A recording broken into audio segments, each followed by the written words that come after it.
Fala, meus queridos amigos, vamos para mais um assistidos do mês, né? Do mês de maio, mês que passou agora.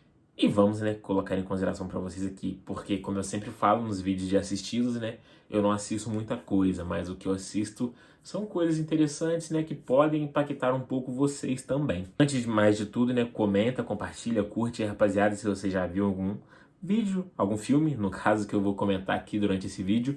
Então deixe nos comentários qual que foi a percepção de vocês ao assistir aos longas-metragens, né? Primeiro filme que eu assisti que é incrível, foi Planeta dos Macacos, O Reinado, né? É uma continuação da trilogia do 2011, né? Planeta dos Macacos, a origem, o confronto e a guerra.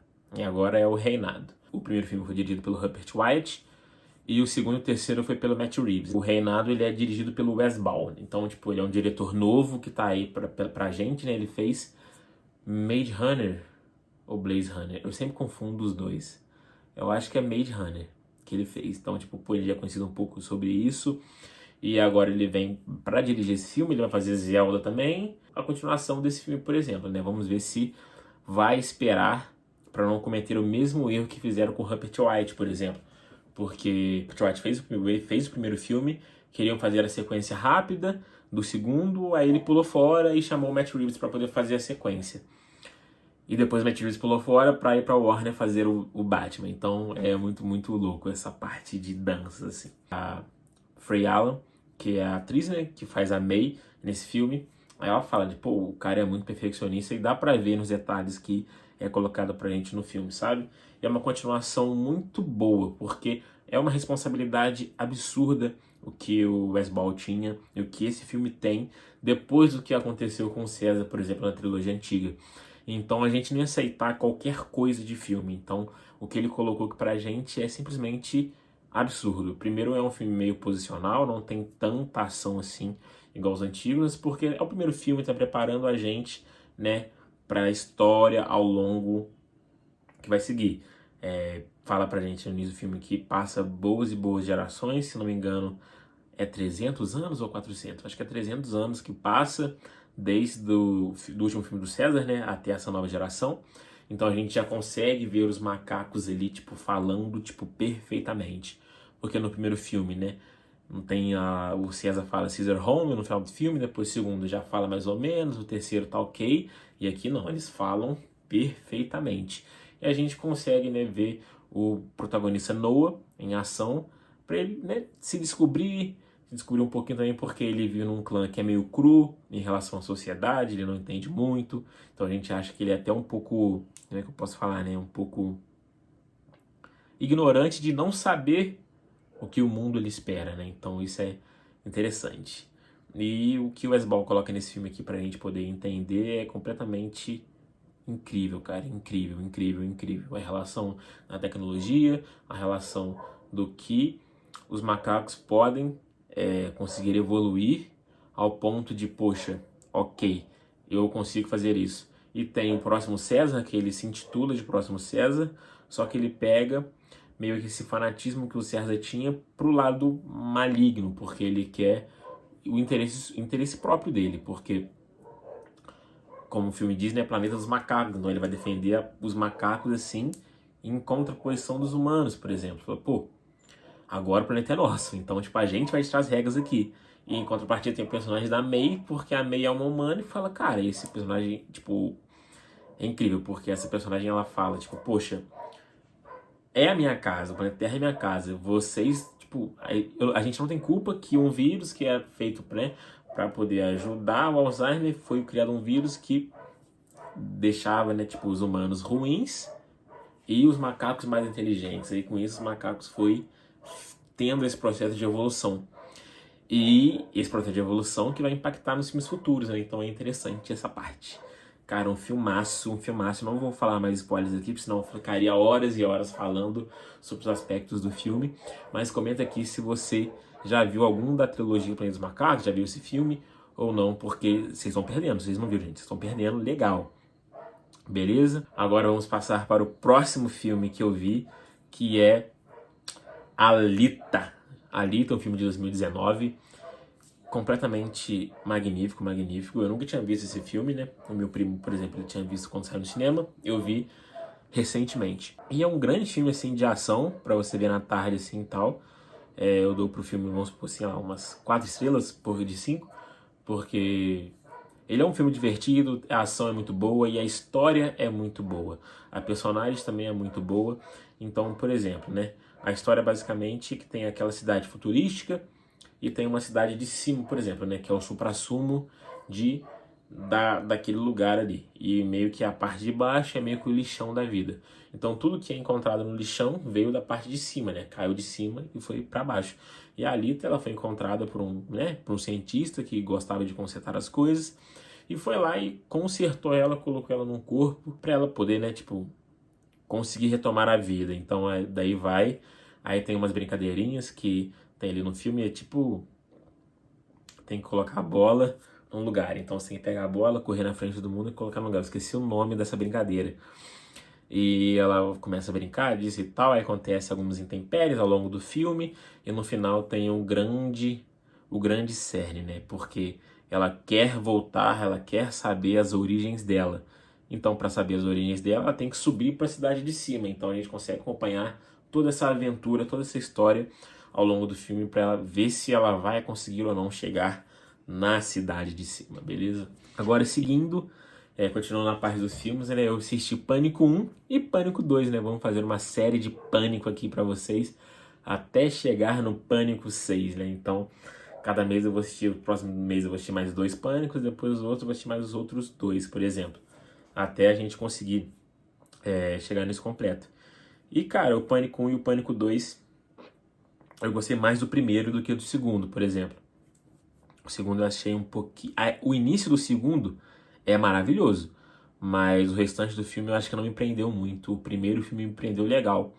E eu achei muito interessante o plot do primeiro filme, porque a gente não espera quais pessoas estão envolvidas naquele esquema, né, do mascarado e tal. Então, pelo menos eu não esperava, né? Não sei se você esperava, por exemplo, mas pelo menos eu não esperava. E eu achei isso completamente legal e tal, é bem divertidinho.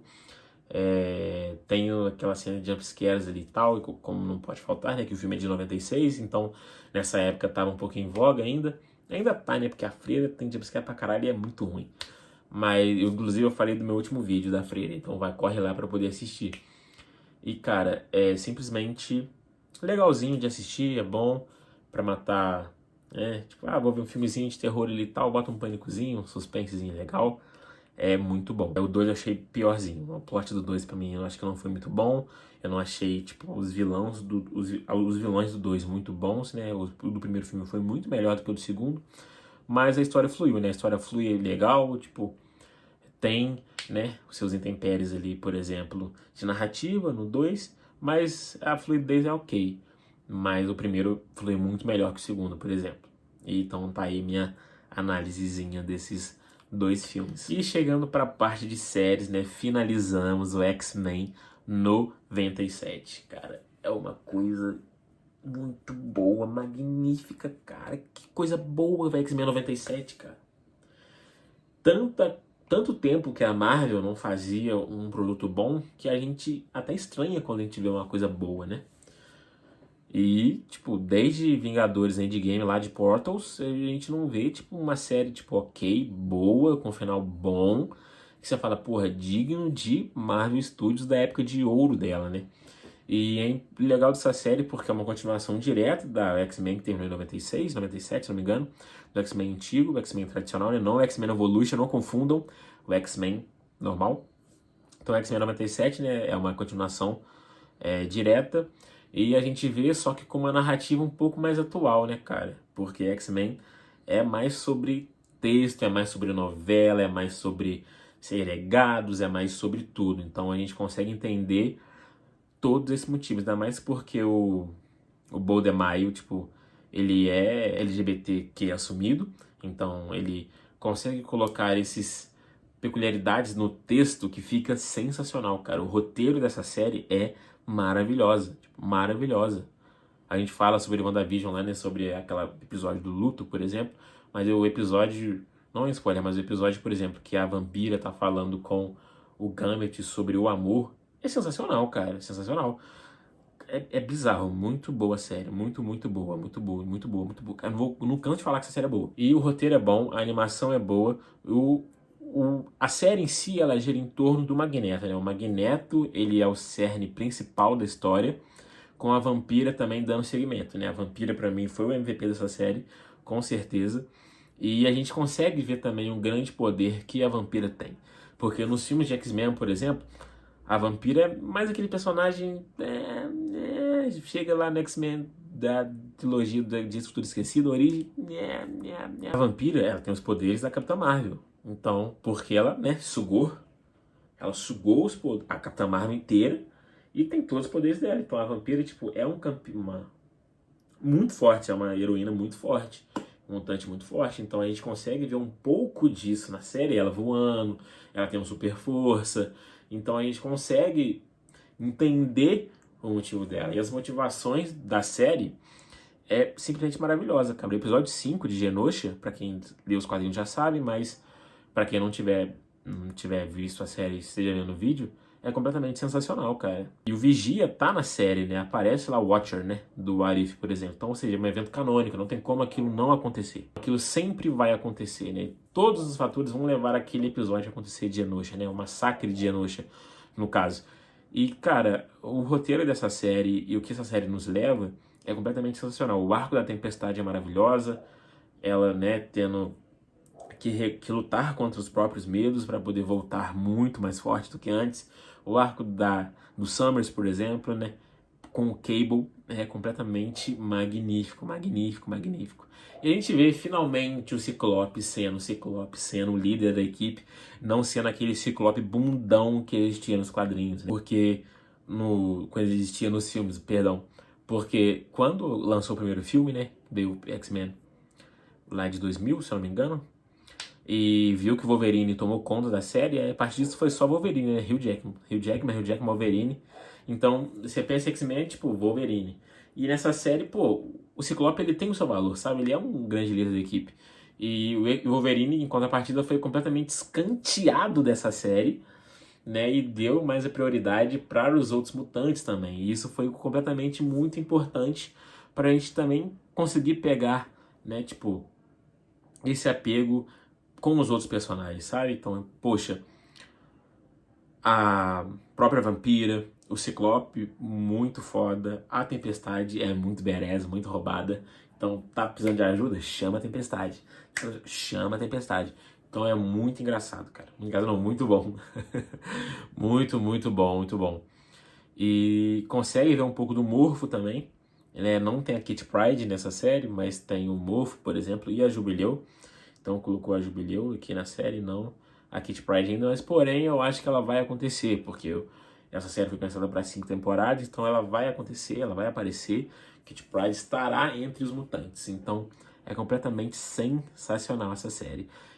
Eu posso falar um pouco mais de spoiler sobre essa série, mas eu falo nos shorts, né, que eu acho um pouco mais interessante para falar sobre detalhes, por exemplo, beleza? E é isso que eu assisti esse mês, rapaziada. Foi um pouco sobre isso. Não assisti muita coisa, mas o que eu assisti foi completamente, ó, tirando Pânico 2, que foi completamente bosta. Mas fluiu, né? Fluiu. Mas foi o que eu assisti. Comenta pra mim o que você assistiu esse mês. O que você assistiu esse mês. Foi uma parada boa, se foi uma parada legal. Mais séries ou não. Então comenta aqui pra mim. E dá um like se curtiu no vídeo. Dá um like se você quer que eu continue, né? Falando pra vocês aqui o que eu assisti nesse meio tempo. E é isso, gente. Um abraço e um beijo pra vocês e até a próxima.